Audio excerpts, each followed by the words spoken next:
Hello friends, welcome to my channel. इस video में हम लोग डिस्कस करेंगे इस साल के यूनियन बजट के बारे में। तो मंडे के दिन हमारी union finance minister Nirmala Sitharaman ने अपना तीसरा बजट पेश किया लोकसभा के अंदर। ये बजट कई कारणों से खास था। ये फर्स्ट टाइम था कि हमारा जो कोरोना काल था उसके बाद में पहली बार बजट पेश हो रहा था, तो लोगों की काफ़ी उम्मीदें थी इस बजट से।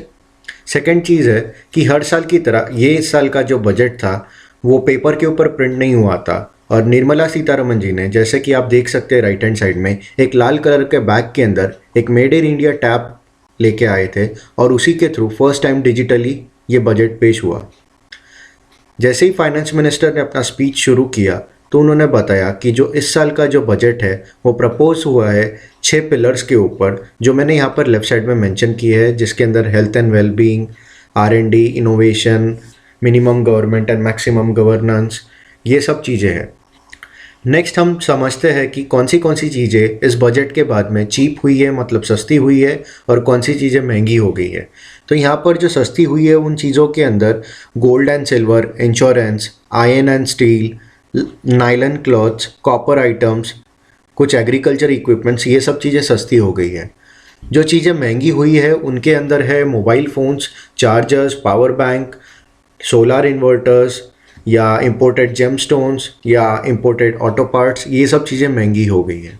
नेक्स्ट हम लोग समझते हैं इस बजट से जो 10 मोस्ट इंपॉर्टेंट टेक अवेज थे वो कौन से थे। तो सबसे पहला ये है कि जो गवर्नमेंट का जो कैपिटल एक्सपेंडिचर है, मतलब वो पैसा जो गवर्नमेंट एक्सपेंड करती है एसेट्स खरीदने के अंदर, जैसे लैंड, बिल्डिंग्स, मशीनरी, इक्विपमेंट्स, ये सब खरीदने के अंदर जो पैसा गवर्नमेंट एक्सपेंड करती है, उसका बजट इन्होंने 34.46% बढ़ाकर 5.54 लाख करोड़ कर दिया है। ये एक बहुत ही ज़्यादा एंटिसिपेटेड मूव था, क्योंकि आप सभी को जैसे पता है कि हमारी जो इकोनॉमी है अभी अभी कोविड से रिकवर हो रही है, तो इस सब के बीच में गवर्नमेंट का एक्सपेंडिचर को बढ़ाना एक बहुत ही ज़्यादा एंटिसिपेटेड मूव था। इसको इस तरीके से भी समझ सकते हैं कि जब गवर्नमेंट ज़्यादा कैपिटल एक्सपेंडिचर करती है तो मार्केट के अंदर जो पैसा आता है, जैसे इंफ्रास्ट्रक्चर के अंदर कुछ पैसा लगा तो उससे जॉब्स भी जनरेट होंगे, और इस वजह से जो हमारा परचेसिंग पावर होगा वो भी बढ़ेगा और इकोनॉमी को भी एक बूस्ट मिलेगा। तो ये इनलाइन है थॉट प्रोसेस के साथ में।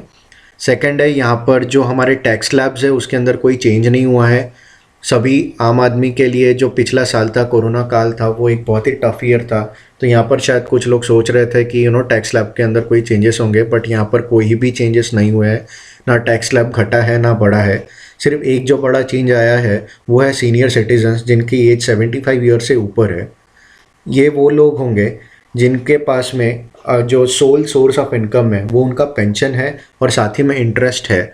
तो ऐसे लोगों के लिए अब जो इनकम टैक्स है उससे इनको एग्जाम्पशन मिल जाएगा और इन्हें इनकम टैक्स फाइल नहीं करना पड़ेगा। Next is infrastructure. यहाँ पर रेलवेज़ के लिए काफ़ी बड़ा इंफ्रास्ट्रक्चर के लिए बजट दिया गया है 1.1 लाख करोड़ का। सेकेंड इज़, इन्होंने कहा है कि 2023 तक के जो हमारा रेलवेज़ का ब्रॉड गेज है उसको 100% इलेक्ट्रीफाई कर दिया जाएगा। इसके बाद में हमारे जो रोड ट्रांसपोर्ट एंड हाईवेज़ के लिए आज तक का सबसे ज़्यादा बड़ा बजट अलॉकेट हुआ है 1.18 लाख करोड़ का। नेक्स्ट इज़, यहाँ पर जो प्रोडक्शन लिंक्ड इंसेंटिव्स है, तो इस चीज़ को लेके हमारे नेक्स्ट 5 साल के अंदर 1.97 लाख करोड़ का एक्सपेंड करेंगे 13 डिफरेंट सेक्टर के अंदर। तो इस वजह से जो मैन्युफैक्चरिंग है उसको एक काफ़ी बड़ा पुश मिलेगा और आत्मनिर्भर भारत के तहत काफ़ी सारे जॉब्स भी जनरेट होंगे।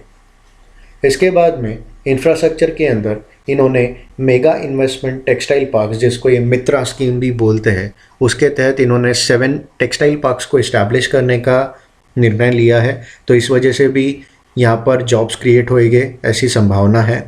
उसके बाद में जो इकोनॉमिक कॉरिडोर्स है या फ्लैगशिप कॉरिडोर्स या एक्सप्रेसवे है उसको भी प्लान आउट कर रहे हैं ये लोग।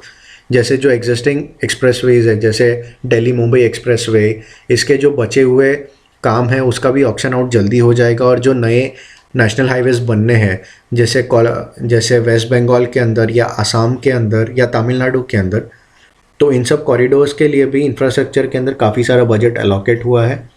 साथ में इस बार फाइनेंस मिनिस्टर ने कहा कि जो डिस्ट्रीब्यूशन कंपनी होती है, इलेक्ट्रिसिटी डिस्ट्रीब्यूशन कंपनीज होती है, उनकी एक मोनोपोली सी हो गई है मार्केट के अंदर।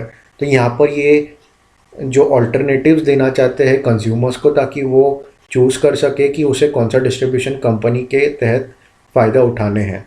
तो यहाँ पर इन्होंने ऑल्टरनेटिव प्रोवाइड किया है। उसी के साथ में इन्होंने मेट्रो लाइट और मेट्रो नियो जैसे टेक्नोलॉजीज़ वाले नए मेट्रो रेल सिस्टम्स जो लेस कॉस्ट के ऊपर भी वर्क करते हैं, इसका भी ऑप्शन ये दिया है और जल्दी ही इसे ऑपरेशनलाइज भी किया जाएगा। नेक्स्ट इज़ जो गवर्नमेंट का हमारा डिसइन्वेस्टमेंट प्लान था, तो वो कहीं 1.75 लाख करोड़ का था। तो इसके तहत ये लोग इस साल 2 PSU बैंक्स को डिसइन्वेस्टमेंट करेंगे। साथ ही में यहाँ पर एयर इंडिया, BPCL, इन सबको भी डिसइन्वेस्टमेंट करना है। डिसइन्वेस्टमेंट इसलिए कर रहे हैं क्योंकि जो इनका जो फिस्कल डेफिसिट हो रहा है, रेवेन्यू के अंदर जो कमी आ रही है, वो इस डिसइन्वेस्टमेंट कर कर पूरा करने वाले हैं। साथ ही में इन्होंने इस साल जो LIC का IPO आने वाला है, उसके सभी लीगैलिटीज़ को स्टडी करके उसको भी रोल आउट करने का पूरा प्लान बना लिया है। एक और बड़ी बात जो इन्होंने की है वो ये है कि जो फॉरेन डायरेक्ट इन्वेस्टमेंट होता है इंश्योरेंस सेक्टर के अंदर, उसको 49% से बढ़ाकर 74% कर दिया है डायरेक्ट रूट के अंदर। नेक्स्ट इज़ हेल्थ के ऊपर एलोकेशन। तो हमने देखा कोविड के वजह से कि हमारा जो हेल्थ सेक्टर है इंडिया के अंदर वो कितना वल्नरेबल है और इसके अंदर कितना ज़्यादा अटेंशन और इन्वेस्टमेंट की ज़रूरत है। तो इस चीज़ को मद्देनज़र रखते हुए इस साल हमारी फाइनेंस मिनिस्टर ने जो हेल्थ एलोकेशन है उसके लिए जो बजट पास किया है वो है 2.23 लाख करोड़ का, जो पिछले साल के मुकाबले 137% ज़्यादा है। तो इस वजह से हमारे काफ़ी सारा इन्वेस्टमेंट होएगा हेल्थ सेक्टर के अंदर, जो कि एक नीड ऑफ द आवर है और एक बहुत इंपॉर्टेंट पैरामीटर भी है। इसी बजट के अंदर 35,000 करोड़ के एक और पैकेज भी असाइन हुआ है, जिसके लिए कोविड वैक्सीन के तहत इसे शायद दिया जाएगा। उसके बाद में काफ़ी टाइम से हमारी गवर्नमेंट ने ये डिसाइड किया था कि एसेट रिकंस्ट्रक्शन कंपनी या एसेट मैनेजमेंट कंपनी ये लोग फॉर्म करे। बेसिकली ये वो कंपनीज होगी जो बैंक्स के जो बैड लोन्स होते हैं या जिसे हम नॉन परफॉर्मिंग एसेट्स या NPAs कहते हैं, ये कंपनी उस एसेट्स को मैनेज करेगी। इस वजह से जो बैंक्स होंगे उनको एक ज़्यादा फ्लेक्सिबिलिटी बनेगी कि वो जो इकोनॉमिक रिकवरी है, जो उनका मेन काम है, उसके तरफ वो ज़्यादा ध्यान दे पाए। Next is development finance institution. तो गवर्नमेंट 20,000 करोड़ के एक इनिशियल इन्वेस्टमेंट के साथ में ये डेवलपमेंट फाइनेंस इंस्टीट्यूशंस को वापस से खड़ा कर रही है।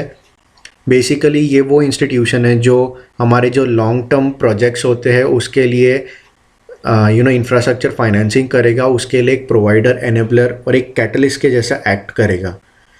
अगले 3 सालों के अंदर ये जो DFIs है उसका जो लेंडिंग पोर्टफोलियो है वो 5 लाख करोड़ के आसपास इनको बढ़ाने के लिए ये लोग देख रहे हैं। एसेट मोनेटाइजेशन, तो इसको पहले हम समझ लेते हैं ये है क्या।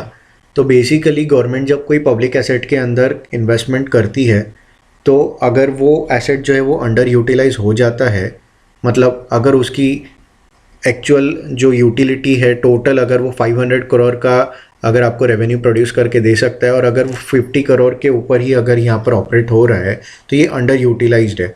तो ऐसे चीज़ों को गवर्नमेंट अनलॉक करती है इनका पोटेंशियल, और यहाँ पर एसेट मोनेटाइजेशन करती है इनका, ताकि उससे उसका फुल पोटेंशियल के ऊपर वो रन आउट करे और इन्हें रेवेन्यू भी मिले।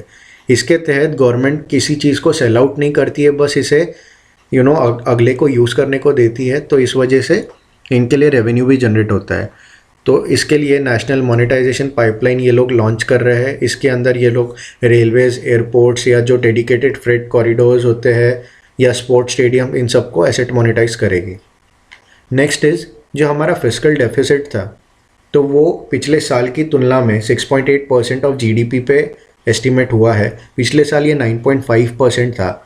इन्होंने फ्यूचर के अंदर जाते हुए 2025-26 तक के जो हमारा फिस्कल डेफिसिट है वो 4.5% तक लेकर आने का एक लक्ष्य रखा है। Next is miscellaneous. तो यहाँ पर फाइनेंस मिनिस्टर ने 4.7 लाख करोड़ का डिफेंस बजट पास किया है, और अगर मैं इसमें से पेंशन्स अगर जो है वो निकाल दूँ तो यहाँ पर 3.62 लाख करोड़ का बजट बचता है मेरे पास में। इसके बाद में इन्होंने agriculture, infrastructure and development cess ये ऐड किया है, जो हम पेट्रोल के ऊपर 2.5 रुपये और 4 रुपये डीजल के ऊपर देखेंगे बट यहाँ पर मेन समझने की बात यह है कि ये एक रीएडजस्टमेंट है ऑलरेडी जो एक एग्जिस्टिंग पैरामीटर था उसके अंदर, तो इसके वजह से कोई एडिशनल बर्डन कंज्यूमर्स के ऊपर नहीं आएगा और ये जो भी सेस रहेगा वो ऑयल कंपनीज वही पे करेगी। अब देखना ये होगा कि क्या ऑयल कंपनीज इसका बर्डन कंज्यूमर्स पर डालती है इनडायरेक्टली, बट यहाँ पर डायरेक्टली तो कोई बर्डन कंज्यूमर्स पर नहीं आएगा। उसके बाद में मिशन पोषण 2.0 यहाँ पर लॉन्च हुआ है जो न्यूट्रिशनल कंटेंट को स्ट्रेंथन करेगा बच्चों के अंदर। उसके बाद में यहाँ पर 2.87 लाख करोड़ का एक जल जीवन मिशन जो अर्बन सिटीज़ के लिए लॉन्च हुआ है यहाँ पर। इसके तहत 2.86 करोड़ हाउस होल्ड्स के अंदर टैप वाटर कनेक्शंस दिए जाने हैं नेक्स्ट 5 ईयर्स के अंदर। उसके बाद में 2217 करोड़ का यहाँ पर एक बजट एलोकेट हुआ है 42 अर्बन सेंटर्स जो है जहाँ पर 1 मिलियन प्लस पॉपुलेशन है, इनका जो एयर पॉल्यूशन है इस चीज़ को टैकल करने के लिए। नेक्स्ट इज़ यहाँ पर वॉलंटरी व्हीकल स्क्रैपिंग पॉलिसी भी बनाई है जो अनफिट या जो फेज आउट ओल्ड व्हीकल्स है उसको स्क्रैप करने के लिए। यहाँ पर रेगुलेटेड गोल्ड एक्सचेंजेस के लिए भी एक सिस्टम सेटअप होगा और इसे सेबी मैनेज करेगा। उसके बाद में यहाँ पर जो टैक्स ऑडिट होता है किसी भी कंपनी का, उसका जो लिमिट है उसे डबल कर 10 करोड़ कर दिया है फॉर दोज कंपनीज जिनका जो 95% ऑफ द ट्रांजैक्शन जो है वो डिजिटल मोड्स के थ्रू होता है। और लास्ट यहाँ पर हमारा आप जानते हैं कि नेक्स्ट ईयर 2021 के अंदर हमारा जो है वो सेंसस आने वाला है, तो इस सेंसस के लिए ये हमारा पहला डिजिटल सेंसस होगा, तो इसके लिए 3768 करोड़ रुपए अलॉकेट हुए हैं। सो प्लीज़ मेरे चैनल को आप सब्सक्राइब करें और मेरे जो बाकी लिंक्डइन, इंस्टाग्राम और फेसबुक पे पेज है EduInfo by RR, इसको भी आप लाइक करें, शेयर करें। और प्लीज़ आप मुझे बताएं कि गवर्नमेंट ने जो इस बार का बजट पास किया है वो आपको कैसा लगा, क्या अच्छे काम हो सकते थे या कहाँ पर मिस कर गई गवर्नमेंट, या आपको कौन सी अच्छी बातें लगे इस बजट के अंदर। सो प्लीज़ मेंशन करिए आप मेरे कमेंट के अंदर। Thank you so much.